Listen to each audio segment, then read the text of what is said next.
Triathlon is the sport where competitors swim, bike and run. It's a sport that we are very, very good at. And it's also a sport, though, that is thinking hard about how it balances fairness and inclusion. This isn't about you stopping competing in triathlon.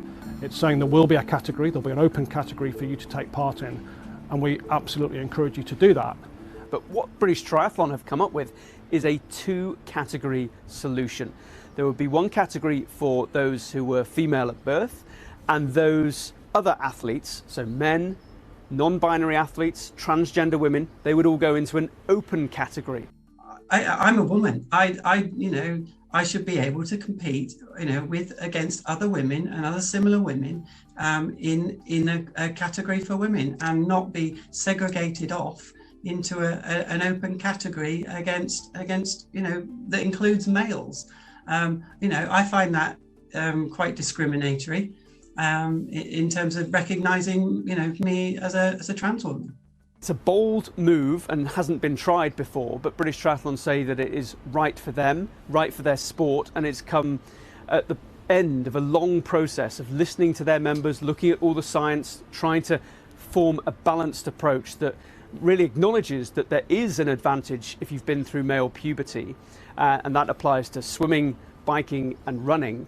But it is also a policy that they believe offers clarity, it offers transparency, and they say it offers the most fairness that can be achieved.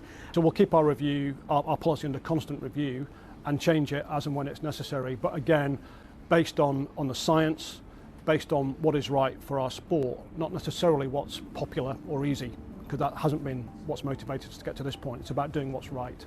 And so there will be a inevitable backlash and scrutiny around this policy. There always is when this issue of inclusion is looked at within sports. Other sports grappling with what they should do. This is the solution that British Triathlon have come up with, and it will be in place for competitive events for those who are over the age of 12 from the 1st of January 2023. I think the trans community as a whole, is feeling very, very unsettled, really concerned about, this kind of a domino effect, really, of what's happening with different sporting bodies. We hear a lot about fairness, but I as a trans woman now, I have to think carefully about whether I want to participate in that sport and in the events that I enjoy competing in.